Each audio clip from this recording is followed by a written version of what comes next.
6장입니다. 로마서 6장 8절부터 14절.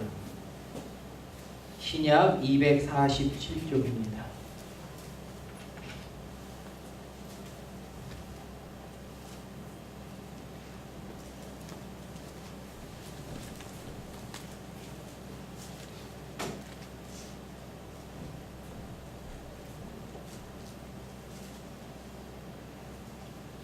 (8쪽부터) 우리 14절까지 8절부터 14절까지 우리 같이 한 목소리를 봅니다. 만일 우리가 그리스도와 함께 죽었으면 또한 그와 함께 살 줄을 믿노니 이는 그리스도께서 죽은 자 가운데서 살아나셨음에 다시 죽지 아니하시고 사망이 다시 그를 주관하지 못할 줄을 알미로라. 그가 죽으심은 죄에 대하여 단번에 죽으심이요 그가 살아계심은 하나님께 대하여 살아계심이니 이와 같이 너희도 너희의 자신을 죄에 대하여 죽은 자요 그리스도 예수 안에서 하나님께 대하여는 살아있는 자로 여길지어다. 그러므로 너희는 죄가 너희 죽을 몸을 지배하지 못하게 하여 몸의 사욕에 순종하지 말고 또한 너희의 지체를 불의한 무기로 죄에게 내주지 말고 오직 너희의 자신을 죽은 자 가운데서 다시 살아난 자같이 하나님께 드리며 너희 지체를 의의 무기로 하나님께 드리라. 제가 너희를 주장하지 못하리니 이는 너희가 법 아래에 있지 아니하고 은혜 아래에 있음이라. 아멘. 오늘 제목의 말씀은 성화입니다. 한번 따라할까요? 성화.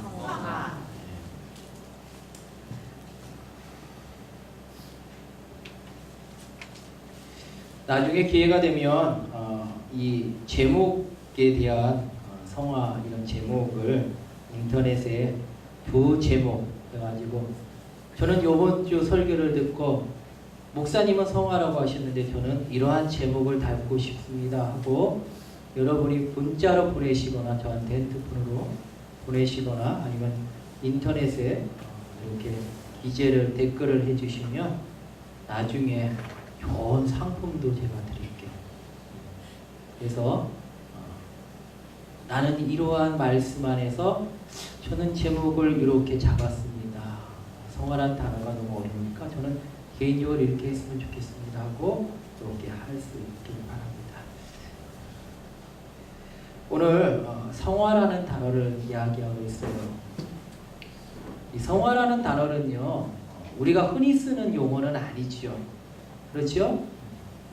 거룩하게 변화된다라는 뜻을 갖고 있는 것인데 한마디로 말하면 이렇게 말할 수 있습니다. 옛사람의 모습을 벗어버리고 새 사람으로 되는 것을 성화해요. 그리고 옛사람이 아닌 새 사람의 모습으로 살아가는 삶, 그 과정, 그것을 성화라고 이야기할 수 있습니다. 여러분, 우리나라 속담 중에 3살 버릇 8까지 간다라는 속담이 있죠. 3살 버릇 8까지 간다가 맞아요? 3살적 버릇이 8까지 가는 것이 맞아요? 인터넷에 쳐보니까 2가지가 다 나왔어요.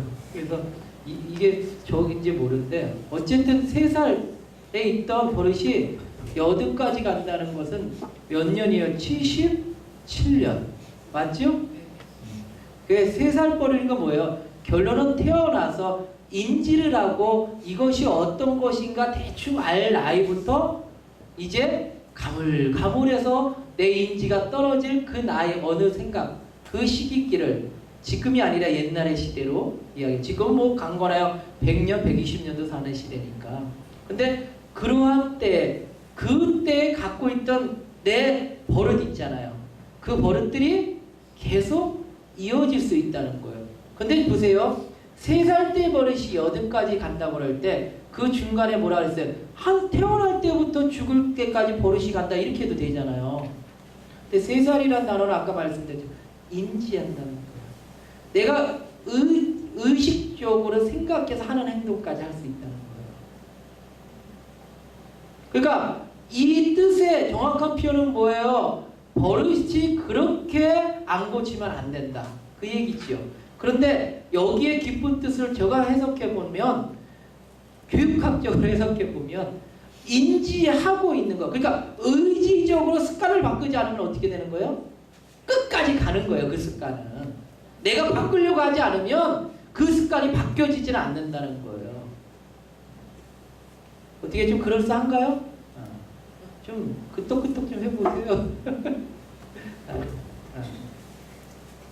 그만큼 버릇은 고치려고 하지 아니하면 안 된다는 거죠.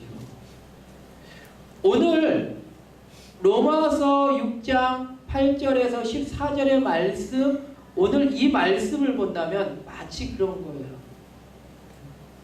우리가 고치기 위해서 하나님 앞에 성화의 가정을 나아가기 위해 우리가 의지적으로 하나님 앞에 의지하며 나아가지 않는다면 우리의 세상적 버릇은 우리 뭐요? 죄라는 것이 계속 우리를 지배하게 된다는 거예요.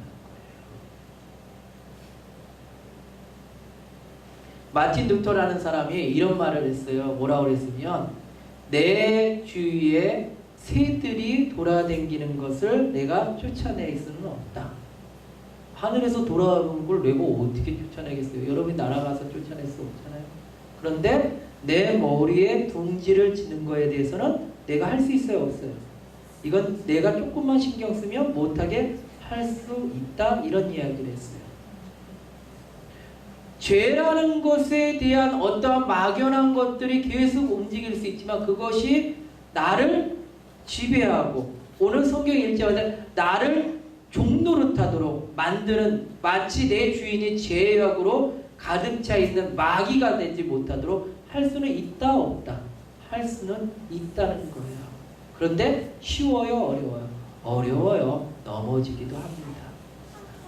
오늘 본론으로 들어가 보면 이렇게 되어 있어요. 오늘 말씀에 보면, 만일 너희가 그리스도와 함께 죽었으면 또한 그와 함께 살아날 것을 믿어야 한다. 이렇게 말합니다.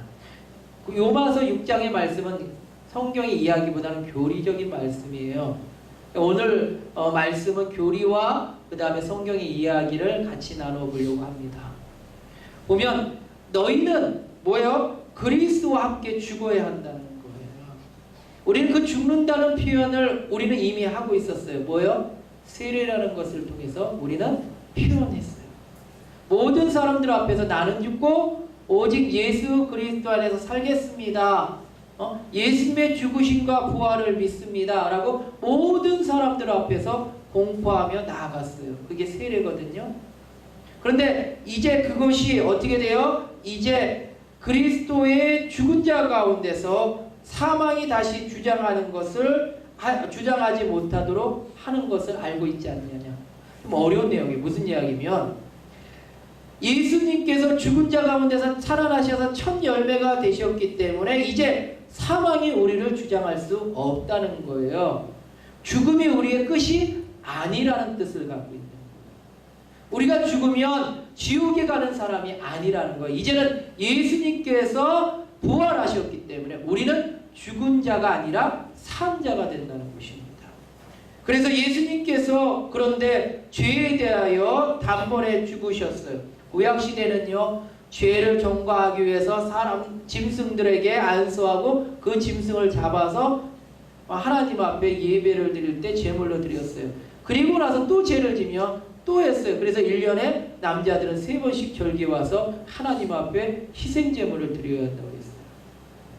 예수님께서 12살 때도 성전에 올라가시는 행위를 하시죠. 이와 같이 계속 구약시대는 계속 제사를 드리면서 제물을 드렸단 말이에요. 그런데 예수님께서 한 번 죽으심으로 이제 죄에 대하여 우리를 주장하지 못한다. 예수님께서 그 길을 열어주셨다. 할렐루야. 그래서 우리는 복 있는 사람이라는 거죠.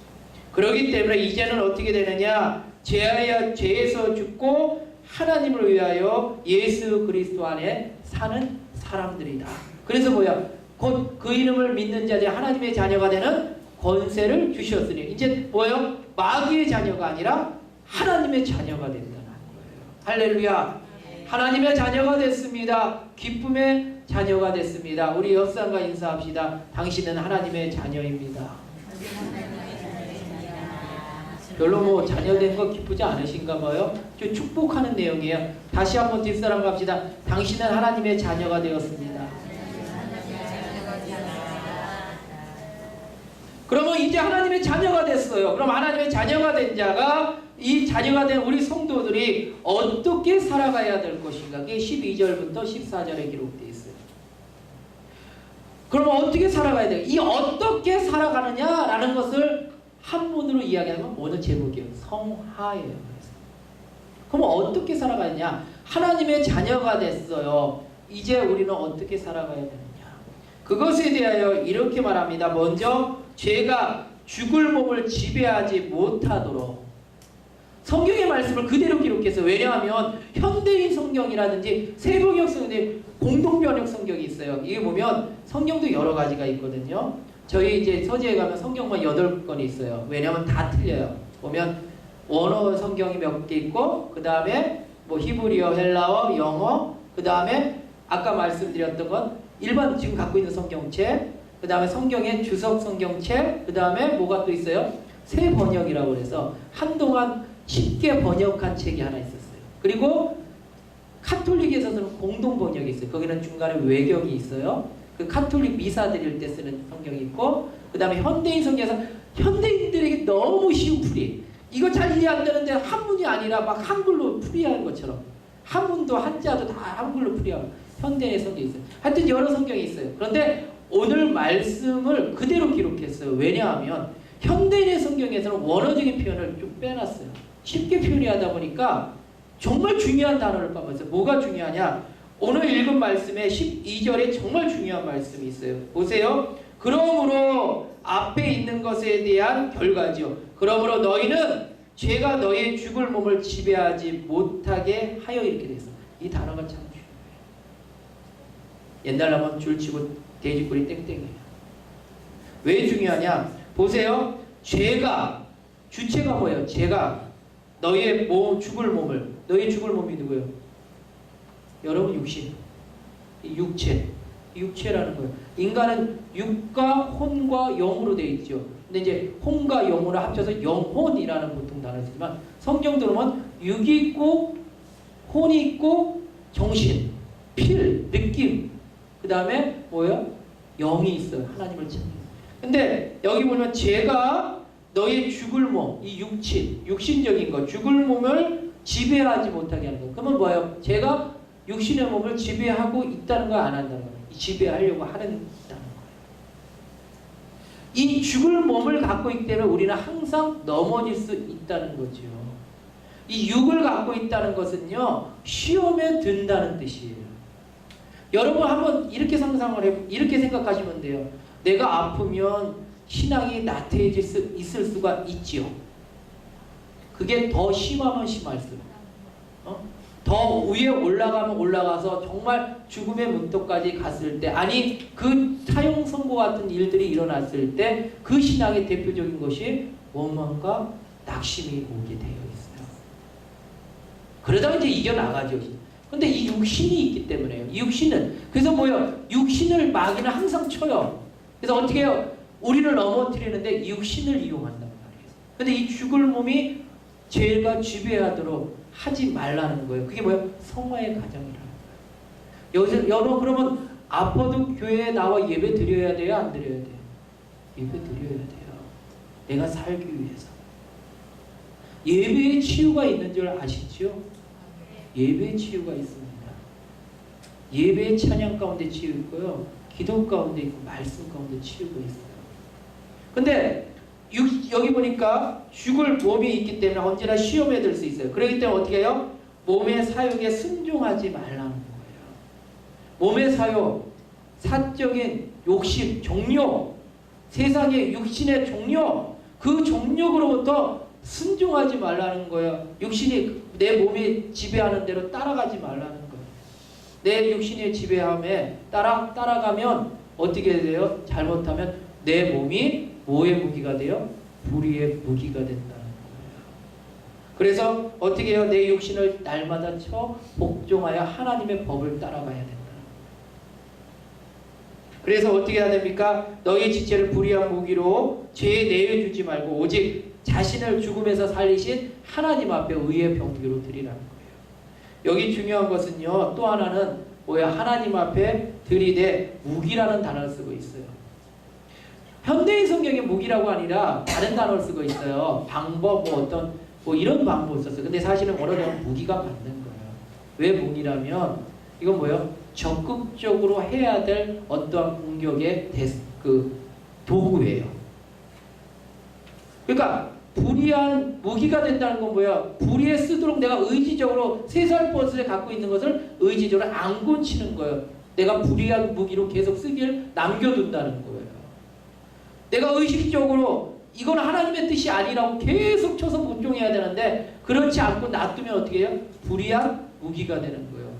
마귀의 도구가 된다는 거예요. 그걸 뭐예요? 마귀가 나의 주인이 된다는 거죠.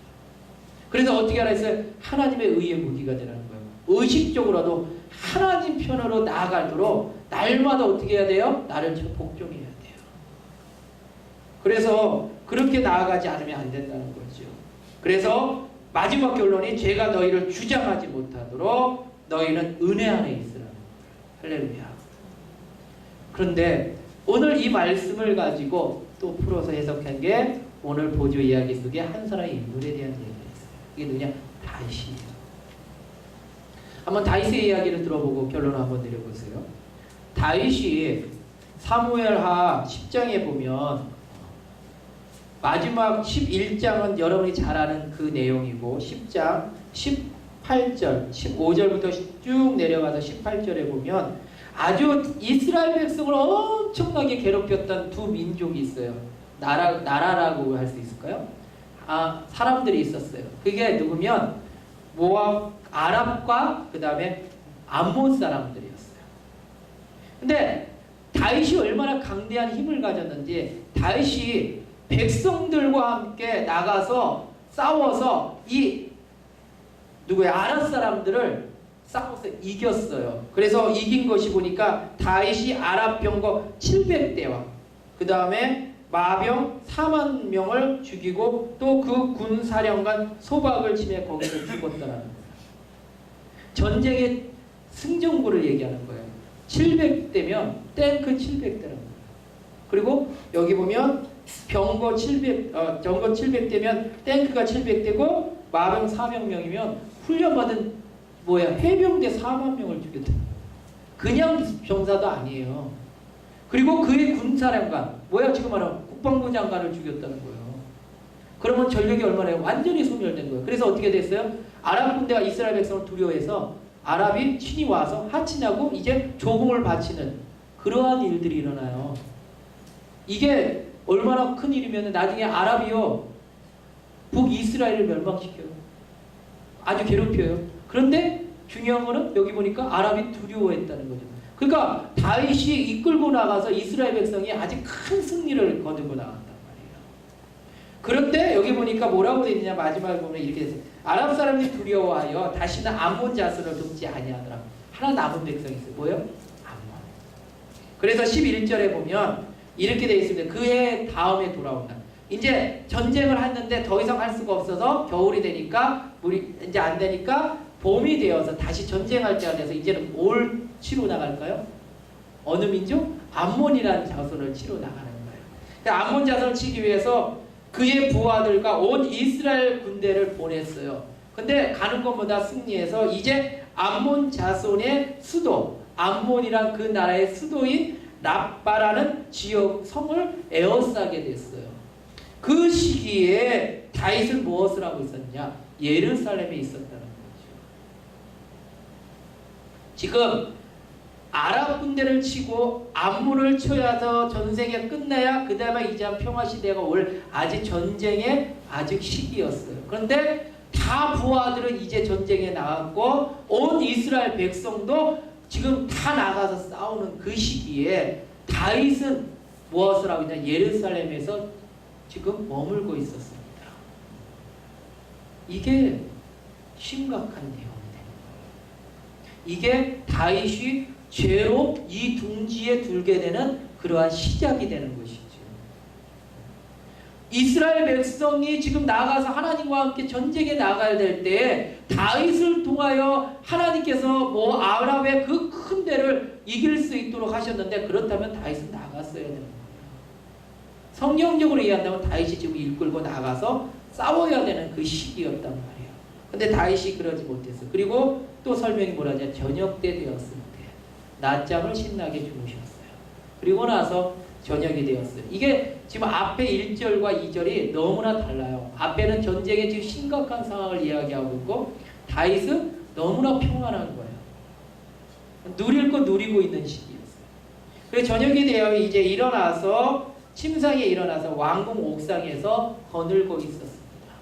옥상을 이렇게 주위하면서 우리 백성과 이렇게 보고 있을까요? 보는 가운데 한 집을 보게 됐어요. 그 집에 보니까 한 여인이 아름다운데 그 여인이 마침 목욕을 하고 있었어요. 어떤 사람이 이걸 해석할 때 이렇게 해요. 나중에 이 여인이 잘못된 행동을 했다. 부정한 행동을 했다. 아니 어떻게 목욕을 이런, 근데 그것도 맞을 수도 있지만 정확하게 성경적인 해석을 보면 그 당시의 문화의 가옥을 보면 지붕이 있는 게 아니에요. 그리고 마당에서 목욕하는 게 흔한 일이었어요. 그리고 다윗의 성은 높이 있었어요. 잘 보였단 말이에요. 다윗이 거느리다가 이날만 봤을까 아니면 다음에 또 봤는지 모르지만 어쨌든 성경에 보면 거느리다가 한 여인을 보게 됐는데 그 여인을 보고 지나갈 수도 있었어요. 그렇잖아요. 뭐 아름다운 여인이 목욕하나 보다. 뭐 보려고 본 게 아니라 이렇게 시찰하다가 보였으니까.